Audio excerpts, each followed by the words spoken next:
Okay, so we are in Ois Beis, in letter Beis, in the 5th chapter of the first section of Derech HaShem. Now, the title of this chapter is in Hebrew, Bechelkei Habriya Umatzabehem, which means on the divisions of the creations, the parts of creation and their... Ois Beis, yeah, but the chapter title is Bechelkei Habriya Umatzabehem, the parts of creation and their matzav, their status, right, their states. And their states, there you go. And the Rabbi Ray Kaplan translates simply as the spiritual realm. Okay? So, but in the beginning of in Ois Aleph, in the first letter of the 5th chapter, he gave us an outline of what exists. And basically he says like this. He told us that the world is divided into two parts. The physical part and the spiritual part. The physical part is everything that is sensed, and that is also divided into two parts. What were the two parts of the physical? He said everything that exists here on earth and everything that exists basically in the heavens, which is what he calls them. He calls them. One second, hold on. He calls them Hagromim Hashmeimim, the heavenly causes. So like the zodiac signs and the constellations and whatever stars. These are the Gashmias items that are located up in the sky, up in the heavens somewhere, in the outer space, let's call it. And everything else is that what we sense here down below on earth. Okay, that's everything that exists in the physical world. In the spiritual realm, he says that there are also two types. There's a type called neshamas, souls. It's a unique, its own type of an entity, because it's the only entity that is destined, according to him, to attach itself to a physical being. And then there are what he calls nivdolim. Nivdolim means transcendentals. That's how they translate it, transcendentals.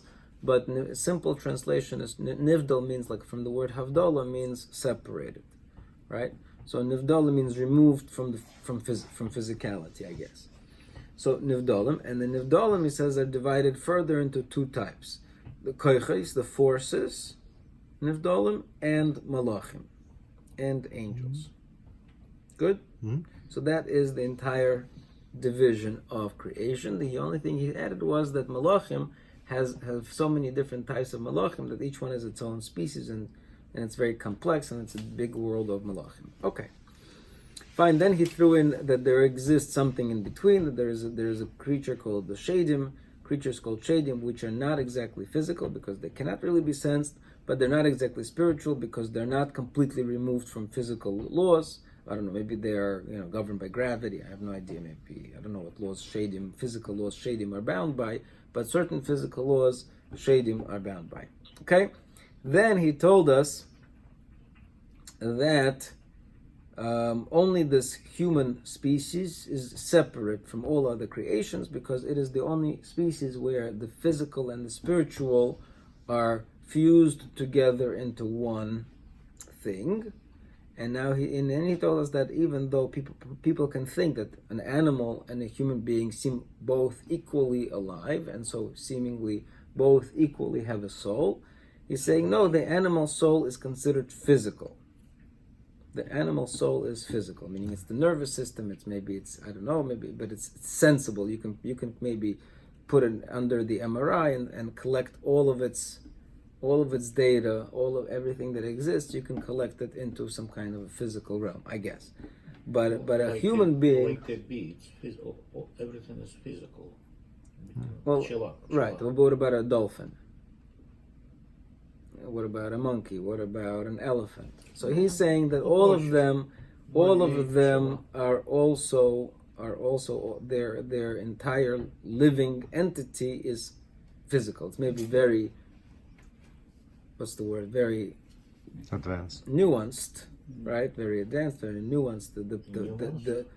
Right, meaning their brain chemistry maybe is almost, or brain neurons are very refined, so it's very, not every sensor is going to pick it up, but it's still physical. That's what he tells us. Okay, and now finally we are up to Ois base. Okay, that's the second to last paragraph on page 76. Cats is also all physical. What? He's Cats. saying all balei chaim, all living creatures, besides humans. Okay, hanivroim hagashmiim yeduim hemitzleinu. He says the physical creations, they are known to us. Okay, v'chukoisehem, and their laws, mishpatehem, and their other laws, hativim, that are natural laws, b'chlolim mefursonim, they are generally well known. Right? Meaning there might be specifics that we're not clear about, but generally we have a decent idea of how they run. Ach haruchaniim, but what spiritual things, it's impossible for us to really formulate, to understand their existence well. Because they're really outside of our imagination. Okay, so we'll speak about them and their affairs. Only using the Mesorah, the tradition that we have in our hands.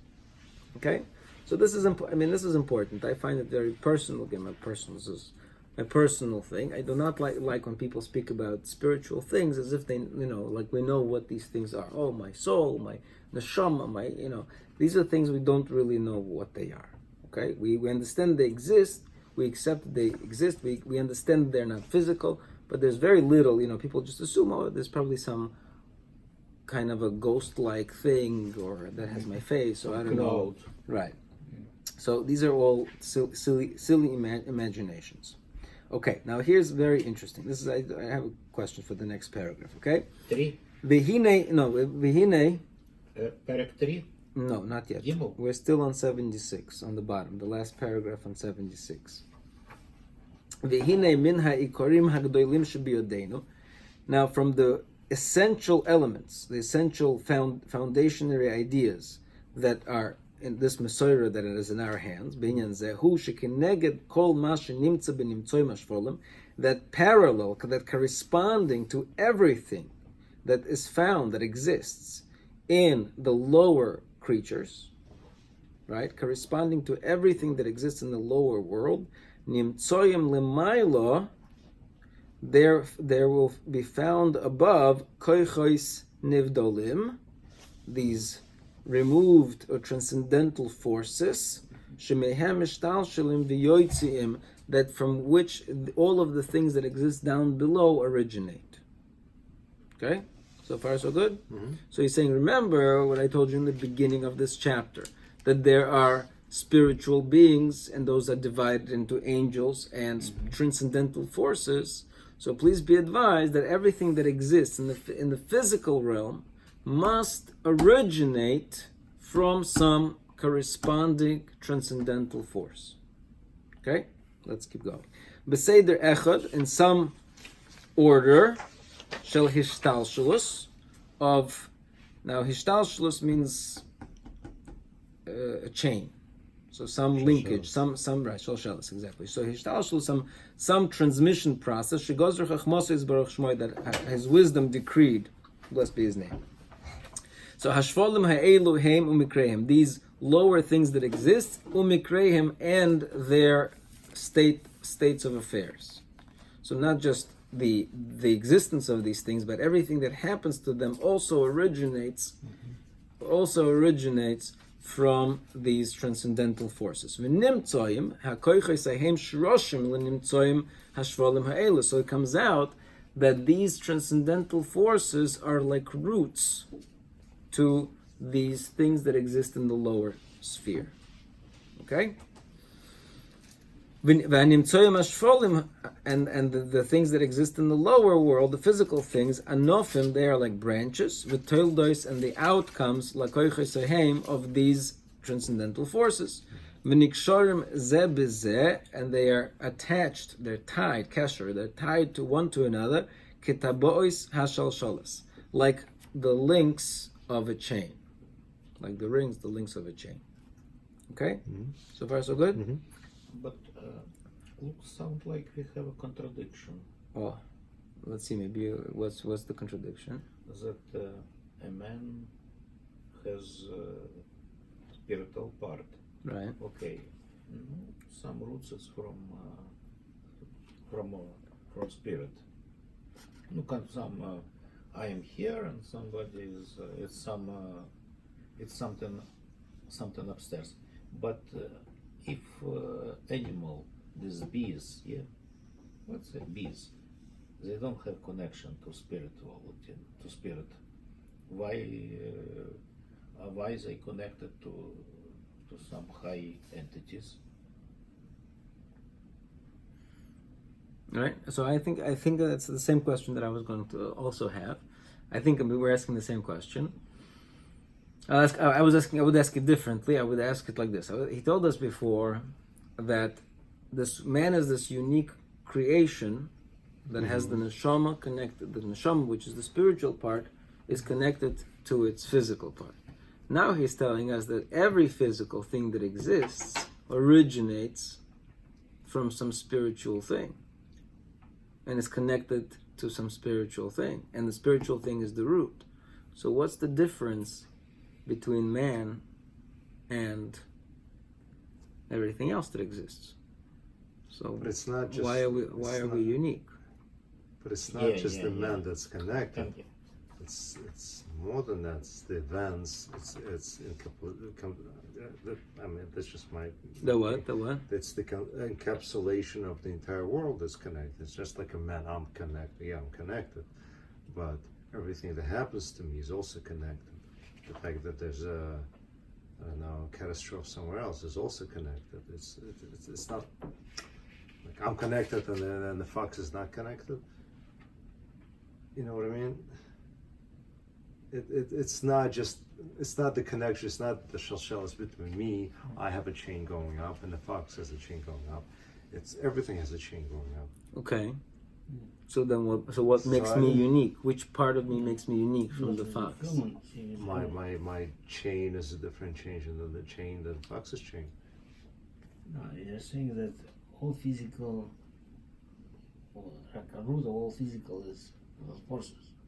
But with a human, you're saying that the physical has more power than spiritual. Like physical is more dominant than spiritual. So Right. that's different.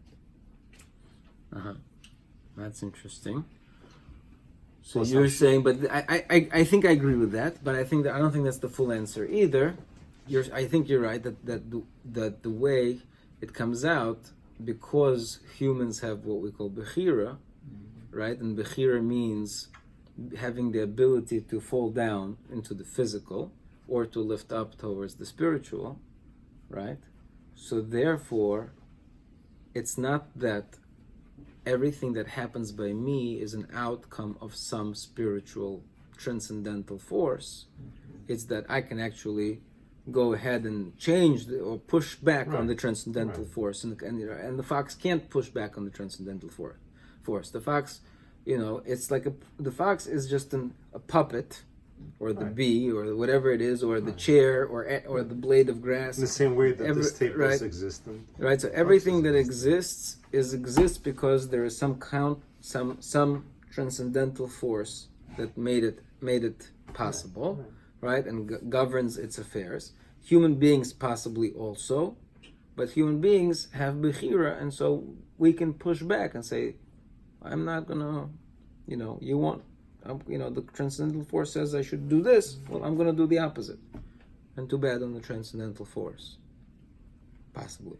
But I don't think that's enough because he also told us that there exists a separate entity called neshamois, or an entity is called neshamois, souls, right? Which are different. So it's not only that we are connected possibly to transcendental forces. I don't know if we are connected. He didn't specify that human beings do, but I presume we are, because everything is, right? And we're part of everything. But it's not that we're connected to a transcendental force. We are also connected to a neshama, which is also a spiritual being, right? Which is a separate entity. So it's not that we're all connected to the transcendental forces, right? Except that we are also connected to some. We also have a soul. Right. and the soul maybe originates from even before the transcendental forces, because perhaps I don't know. I have no idea. But so I think both of those things. I don't know what neshama is, but I'm assuming so. But there is a neshama. He says that it's a separate entity. It exists right outside of the transcendental forces. I think that's part of the design. Right. No. Right. Right. Not the thing that. Right. So. Like that. This table. But also, I would say like this. I would say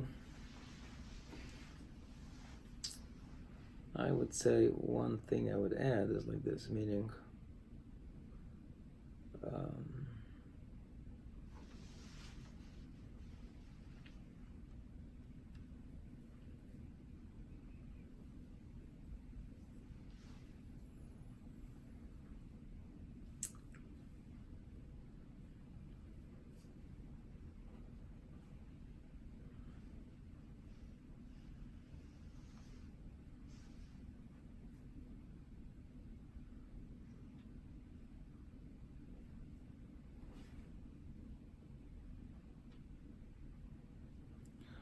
I'm not sure how to say it, but meaning let's say transcendental force is God's kindness.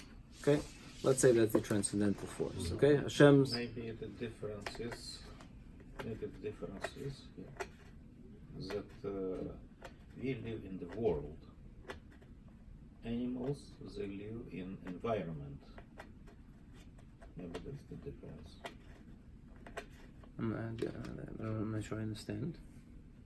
Environment. They have senses. Animals, they have senses, and they connect with environment by senses. We live in a world. We build a world in which we live by ideas. Some ideas we have inside. Some ideas. I have the idea of table. I see a table.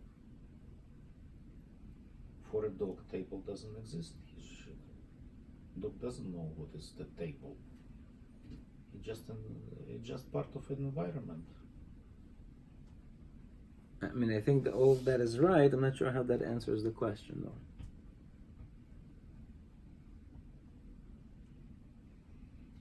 The difference between me and other entities, between man and other entities, is that we connect with the world, with ideas. Okay, so we have a deeper connection, but we're still. I don't know if that fully answers the question. It's just different. But, okay, but I don't know if that fully answers the question. He made it sound like the connection between the spiritual and the physical is very unique for a human being, and it's not unique. And then he says that everything's connected to a spiritual idea. Table. It's idea. I understand what you're saying. Humans have abstract thinking. Идея. Right. Идея. Right. Я могу пустить ее в себя, я могу ее иметь, я могу ее не иметь. Okay. Какие-то идеи вы имеете, я их не имею, да? Right. Ты какие-то идеи имеешь, ты занимаешься своими делами, у тебя идеи, и никто из нас этих идей не имеет. Так же? Correct. But I still don't see how that answers the question. Okay, let's go on. Let me just. So I just want to say, let's say God's kindness is a transcendental force.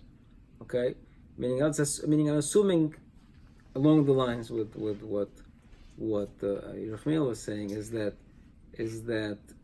these transcendental forces are some abstract concepts. I don't know what they are, but they're some abstract concepts. And so they're like basic genetic code of the universe, right? And then you combine them together, and then they code for other things that exist, right? So it's just mathematics. It's or biology, or chemistry, whatever you say.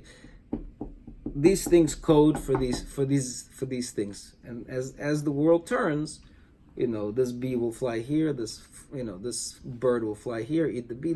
The species, one species will grow, the other species will diminish. There are these programs as these forces interact.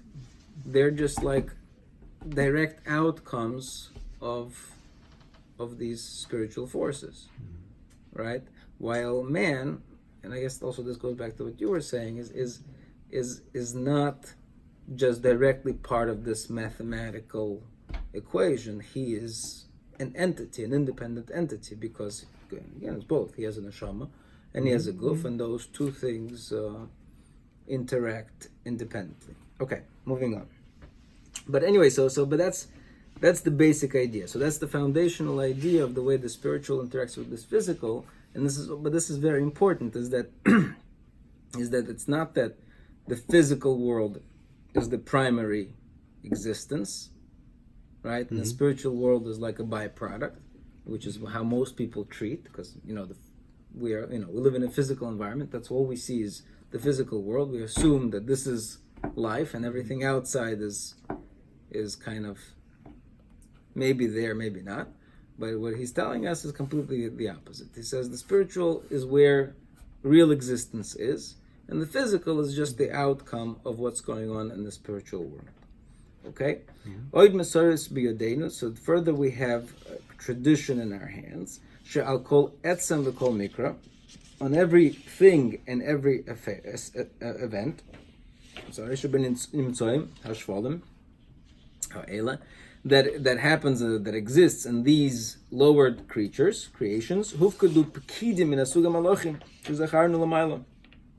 They're also pekidim, like generals or officers from the species of malachim, of angels that we mentioned above.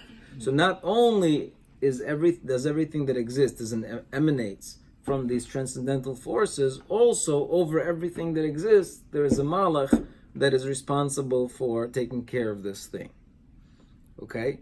Umasom l'kaim ha'etzmahu, and their job is to sustain this entity, this thing, oy hamikrahi, or take care of this event that's supposed to happen, in the lower creations, kifi mashahu, in accordance to what it's supposed to be, ulechadesh mashiroy lischadesh, and to bring about what needs to be brought about, renewed, b'shfolim kifi agzeira ha'elyoina, according to the decree that was decreed.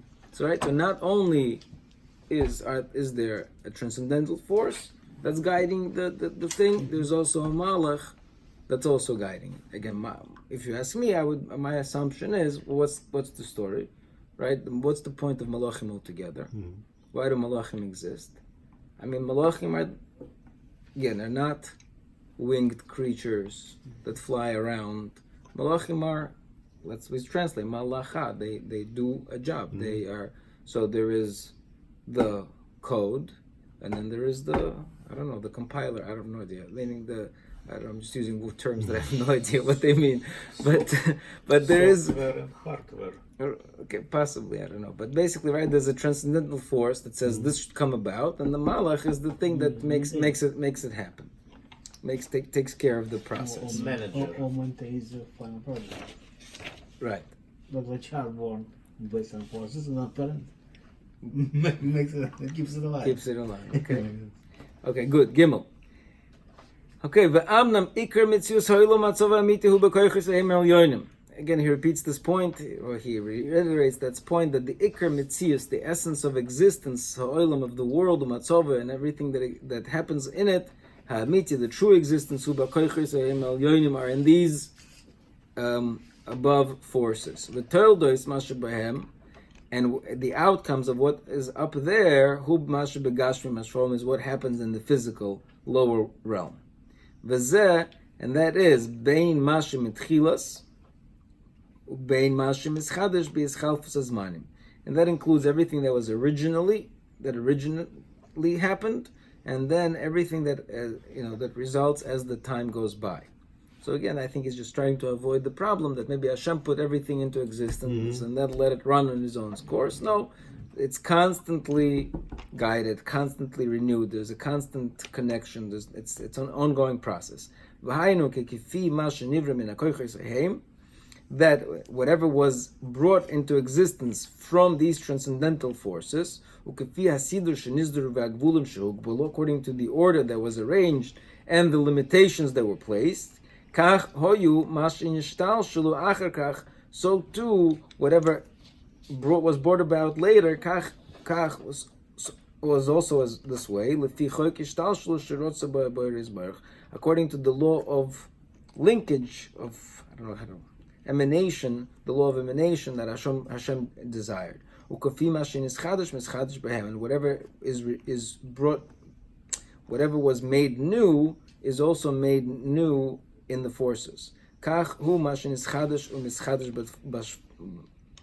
didn't read that right. And whatever is brought about new, was renewed in them. So too it was brought about new in the lower things. Therefore, therefore the existence, the state, and the order, and all other the layers and elements of the forces, it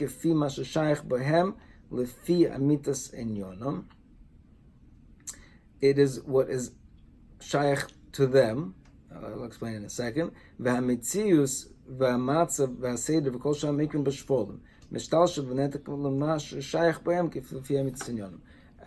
I can translate it by saying basically that don't forget that there is a translation. I have the same thing. There's a translation process, meaning that these koichos nivdalim, these transcendental forces, they function based on their own laws of their nature, right? But things that result from them in the physical world, it results from them based on the laws of their nature. So don't just because, let's say just because in the higher realms, right, there's something the code says A plus B equals C, right? That doesn't mean that C is going to be the C that's going to result in the physical world, because as it comes down, that C may turn into a Z. I don't know, because the physical world functions differently than the spiritual world. But there's no question that the Z that originates in the physical world must come from the C that existed in the spiritual world.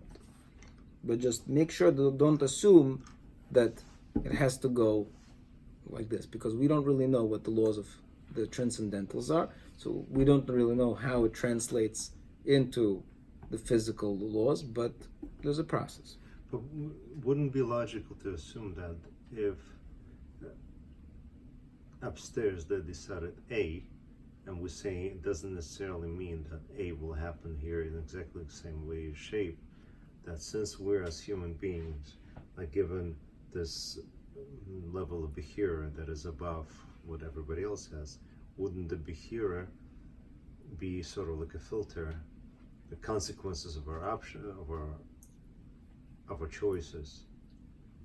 Wouldn't they be kind of like a filter above the A or like below the A? So let's say they decided A, something's going to happen to this guy, and then by the time it gets to the guy, it also you have to factor in, the transaction time I'm not sure. He's not speaking about. He's not even speaking about what happens to humans necessarily. He's talking about in everything that exists, right?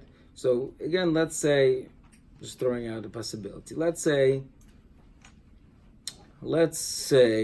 Again, I'm using this idea because there's a Bilam, right? We're approaching Bilam. So there's a story goes that after the story of Bilam, there's a whole story of Bnei Smoyav, right? And that, right? So I think it's the Chassam Sofer who says this pshat. Maybe it's even the Arachaim. I don't know, for some reason I don't remember right now, but it's one of those core things that I enjoy saying over. Is that. Okay, so the Gemara in Bracha says that what was Bilam's power? Bilam's power was that he knew the moment that Hashem got angry, right? And then he would channel that force of anger, and then whatever he cursed was cursed, because he would channel that essential, that systemic anger that must exist in the world. It has to be. Gemara says that Hashem gets angry every single day. For how long? For a rega, for the smallest amount possible, to keep balance in the world, right?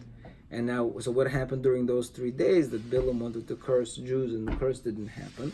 So Gemara says that he didn't get angry that for those 3 days. So even the most essential element of anger that must exist in the world, to which Bilam was supposed to tap in, it disappeared for those 3 days. So Bilam knew this, so Bilam understood and realized, 1 second, if there is no anger that keeps the balance between, letting go, so to speak, and structure and hefker and freedom, right? So that's when he knew that the best way now is the time to go and seduce them, because now they don't have any discipline, because the discipline of the world is disappeared. So they wouldn't have the discipline, and so that's what he suggests: go and seduce them. Okay, that's the way. Either the Derech and the Chaim Sofer says this pshat. What? Why this Because the thing that was keeping the discipline is that anger, that mind, the smallest amount of anger that exists in the world is what keeps the basic structure. Hashem removed even that essential element for those 3 days. So Bilam knew now is the time to seduce. It's Kabbalah. Right. Well, everything here is Kabbalah. So what was I saying? I already forgot. So anyway, so I'm just saying like this. Okay, so Hashem took away his discipline, right? So now, let's say there are creations in the world that are connected to this spiritual anger, and now those creations are going down. I don't know. The lions are going wild and they're eating up all the gazelles. I have no idea what's happening. And all of a sudden, there is this increased sudden surge in population of lions and some decrease of the population of gazelles. That's according to this cheshbon, right? According to this cheshbon, right? But it could be the same cheshbon could provide a different result, because maybe the lions got so much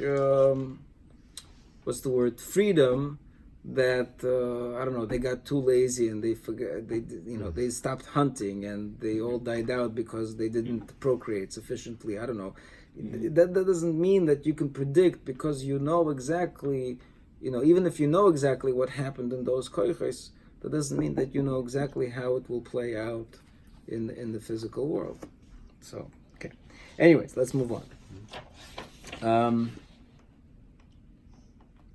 Dalet, right? That's what we're up to? Did I finish the paragraph or no? Yeah. Dalet. Second time. Ooh.